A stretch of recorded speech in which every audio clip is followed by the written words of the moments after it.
In this pattern, she tells you to cast on however you like.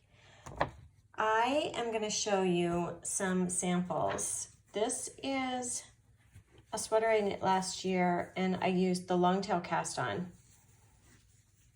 So it's a top down. And you can see here, which is perfectly fine, the stitches running across from the long tail. And there's nothing wrong with that. Long tail cast-ons are known to be a little stretchy without too much stretch, but when I looked at this pattern, I was so worried that the neckline was going to be kind of choky, is how I described it. So I chose to do a different cast-on, and I did a tubular cast-on. So you can see here, there's that line is not running across. It's just a very clean up, and it almost looks like it just starts from nothing. And this is a tubular cast on. There are lots of ways to do a tubular cast on, and there's a lot of videos out there, and I was really planning to just point you to a video, but I couldn't find one that I liked. So I'm going to show you my method for the tubular cast on, and I use my circular needle and some waste yarn. In this case, I'm using a smooth cotton. If you're using a cotton yarn to begin with, you might want to choose something else so that they don't, cotton's not sticky, so they shouldn't stick together. You should be just fine, but it doesn't really matter the weight of your yarn. I wouldn't go much heavier, but you can definitely go thinner. I'm going to use a crochet hook. And then I'm also going to use my sweater yarn. To get started with this tubular cast on, I'm also going to do the provisional cast on using my crochet hook. So I make a slip knot, put it on the crochet hook, and then I'm going to chain a little bit. I'm going to chain 5. Okay.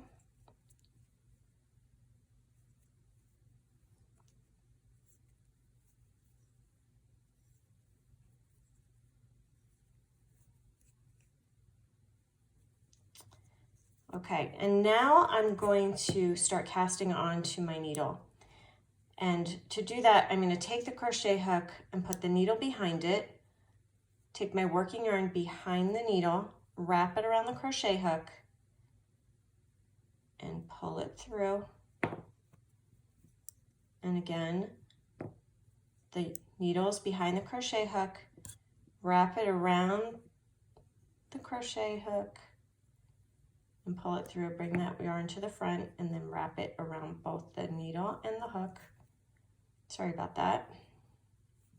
And I'm going to continue to do this until I have half of my stitches on the needle.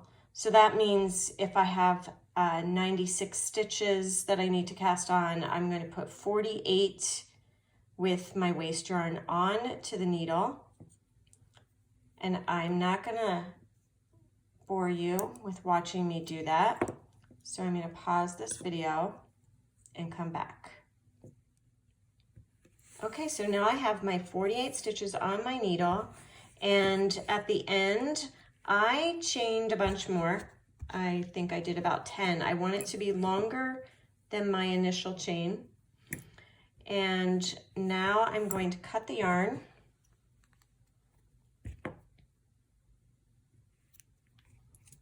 And I'm going to open up that last chain stitch and pull it through, but I'm not going to pull it tight. I'm just going to gently close it off, but not too tight.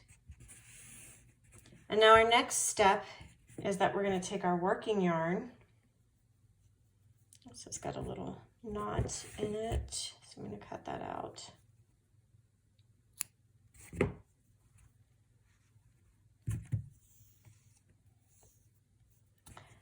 And we're going to knit across those crocheted loops. I'm going to knit one, And then I'm going to yarn over and knit one and yarn over. And you'll do that all the way across.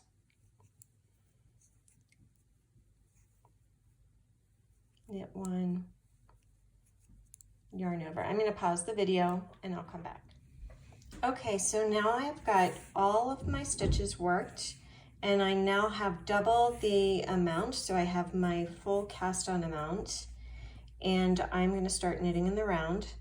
I've placed a marker so that I don't forget about that last yarn over, and I know where my beginning of the round is. I'm going to knit the first stitch. We're going to knit one, slip one. So I'm going to knit the first stitch. I'm bringing the yarn to the front and slipping the next stitch as if to purl. Then yarn to the back and knit and slip the next one with the yarn in the front, yarn to the back and knit the next, and you will continue to go around in this manner, slipping one with the yarn in front as if to purl, knit one, and make sure you don't forget about that last yarn over. Okay, so here we are, and we've worked the first setup round. Now we're going to do our second setup round, and my yarn is already in the front because I just passed it to do that last yarn over. This time around we're going to be slipping the knit stitches, and we're going to put that yarn to the back. We're going to slip that first stitch, bring the yarn to the front, and we're going to purl that second stitch, and we're setting up for our ribbing. So we're going to bring the yarn to the back and slip, and bring the yarn to the front and purl, and work that all the way around. These two rows, these slip stitch rows, are not part of your ribbing. So in your 10 stitches in this pattern, you're not going to count those two rows. So again, we're going to slip the ones in the So now I have knit my 2 setup rows, and then I went ahead and I knit 2 more rows of my actual ribbing, and I'm going to show you how to take out that provisional yarn. So remember, we made a loose knot here. Okay, I don't need the crochet hook. I was able to undo it, and I'm going to undo that chain, and I'm going to pull out the waste yarn. Just by pulling on it, it kind of just unzips all the way around. You might have to help it sometimes. Make sure I don't lose my stitches.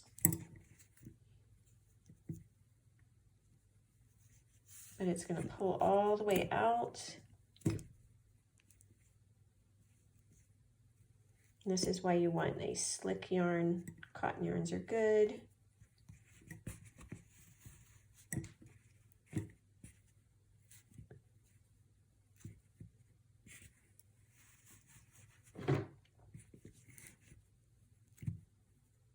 It's a lot of stitches, so it needs a little help sometimes.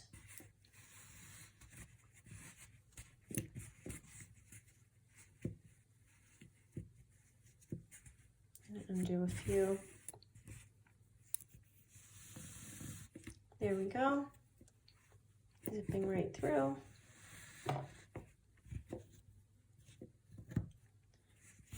Chains come undone. And I'm pulling it all the way out. And so there you have it.